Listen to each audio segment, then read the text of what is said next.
what's up guys? Taryn here from GT Nutrition Performance. So it's been a little bit since I made a video. I've been focusing more so on getting ready for a figure show than making videos. Shame on me, I know. But I do have some videos that I'm going to start. I'm actually going to start a video series about my figure prep. Everything, the ins, the outs, the goods, the bads, the why the fuck did she show that on camera? Everything.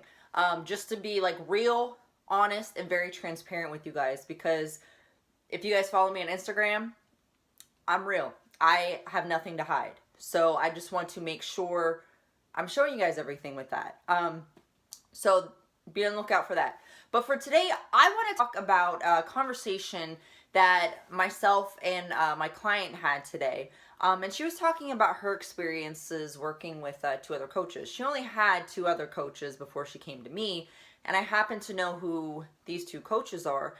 And to be honest, I'm kind of disappointed in what I heard. I'm not going to say who the 2 coaches are. I guess she was saying that it more so relates to the one coach than the other.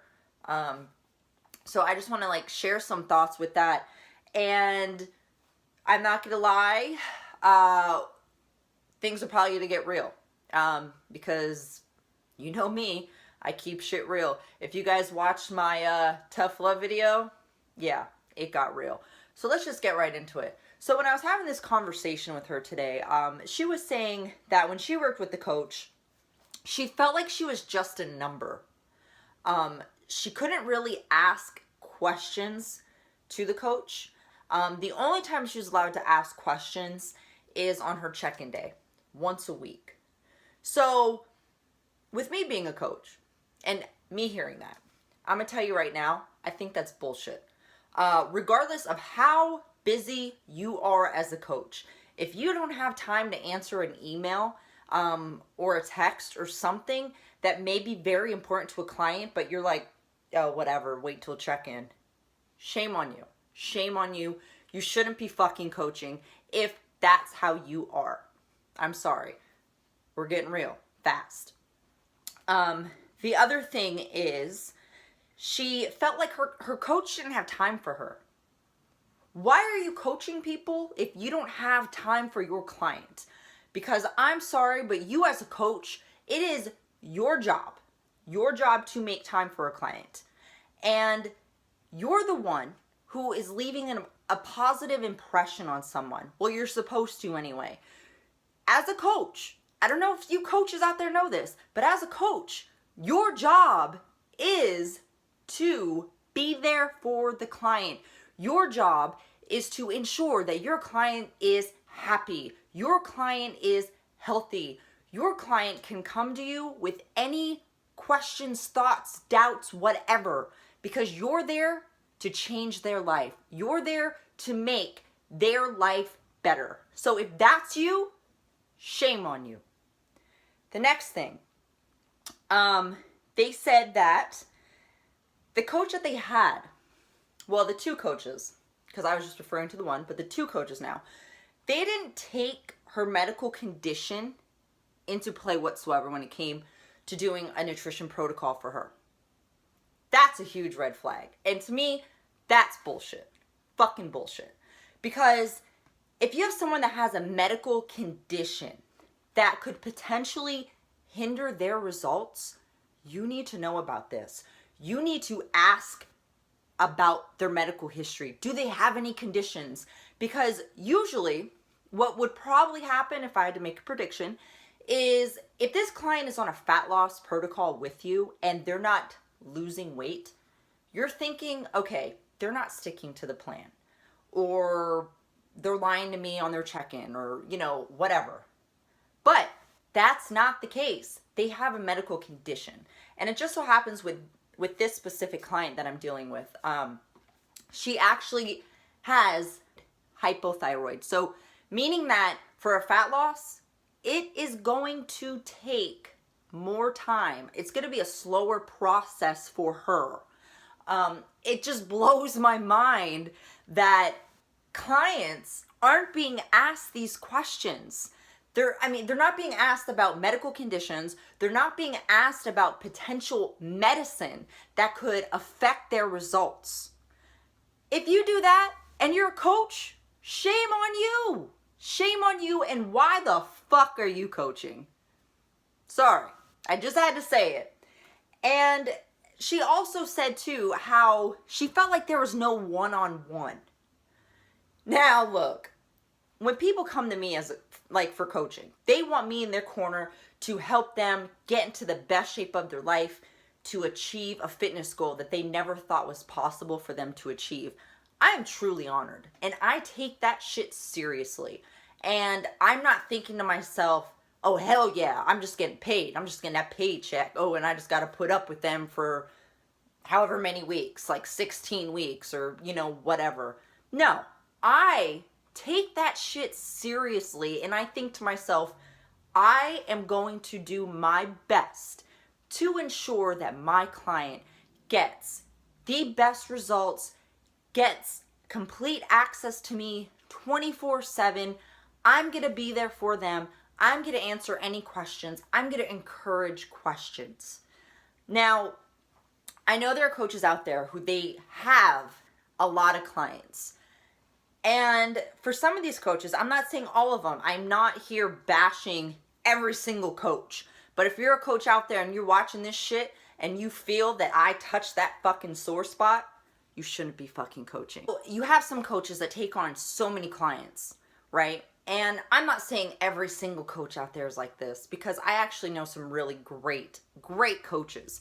But they take on so many people because, again, what they want? Money. They want the money. That they don't have time for clients. That it's one of these things where it's like, okay, your check-in day is on Monday at this time. If you have questions, ask it there. Rather than that, you're not going to hear from me again until a week later. That's fucking bullshit. That is legit bullshit. And I'm sorry, but if I had a coach like that in the past, I would probably truly be like, you know what? Fuck you. I want my money back. Because as a coach, again, as a coach, you are their fucking lifeline. You are the ones that they're investing in. They're investing in you. They're investing in your knowledge. And it's your job to be open for them, to have availabilities for them. You're there for them. They're not there for you. That's where I think some of these coaches get it fucked up. Because they think that, oh, well, they need me. No, they don't. No, they don't. Because you know what? They have other things out there that can help them get in shape as well. Or you have other coaches out there who will give the time of day, who acts like they give a damn, or not acts like they give a damn, but they give a damn about their clients. That they'll put in the time, they'll put in the effort, they'll go the fucking extra mile for that client, where now that coach left a lasting impression on that client. And so when that client is done working with that specific coach, they're going to talk about you. They're going to be like, man, that was a great experience. I felt connected to my coach. They were there for me 100%. They were honest with me. They didn't tell me, just what I wanted to hear. And that's another thing. If you're a coach and you're just telling people what they want to hear, and you don't really give a fuck about the progress that they're making or where they're going, or, oh, they're competing, but I really don't care what you look like on stage, fuck you. Fuck you. I said it. Fuck you. I know that is so, it's so vague, like, to talk about, like, other coaches like that, or it's wrong. But, again, it's not all coaches. It's not. But just hearing about this specific one in general really put a bad taste in my mouth, because I could not believe that this individual was like this. So I was like, I'm going to make a YouTube video, and I'm just putting all my fucking thoughts out there. So it's just real, raw, just how I do it. Because, people like that are making other coaches like myself, who actually give a fuck about their clients, look bad. So really think about who you're going to as a coach. Really think about it. And you know what? This is what I encourage you guys to do. If you reach out to a coach and you got questions for them and you just want to know, what I would do is I would make sure you ask every question you can think of. And if that coach doesn't really have time to answer, or they're like, oh, well, refer to this, or just like really just, they want to blow you off because they're like, whatever, give me your money.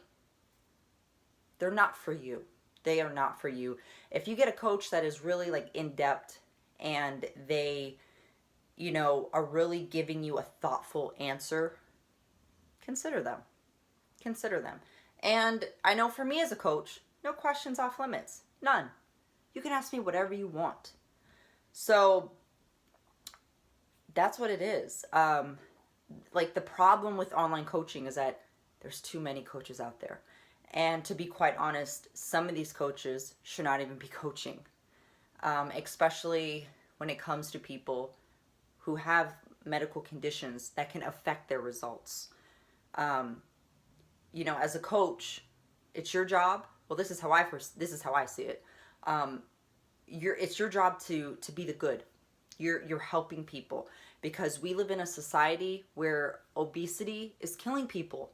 So it's our job to provide the knowledge, to be there for them, to be the good in the world, not chase the fucking dollar. Yeah, having money is cool. We all want fucking money.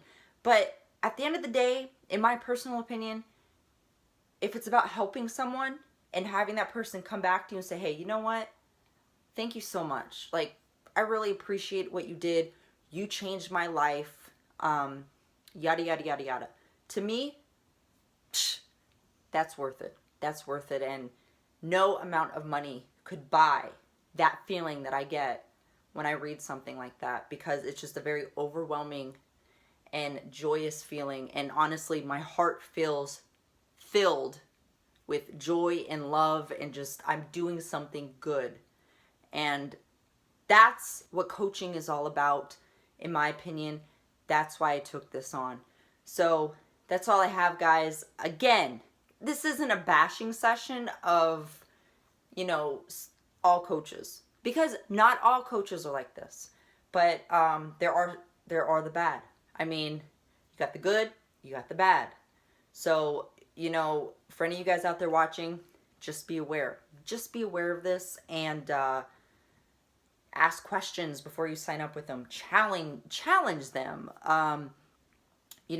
Ask in-depth questions, or keep coming back with more questions and see how that coach responds back to you. And I think from there you can get a vibe on how the client to coach relationship is going to be from that point. So that's all I have, guys. I just had to get that out there because it really bothered me. It really did, that there's people out there like that. So, all right, guys. So until next time, thanks for listening to my mini rant. But it's the truth.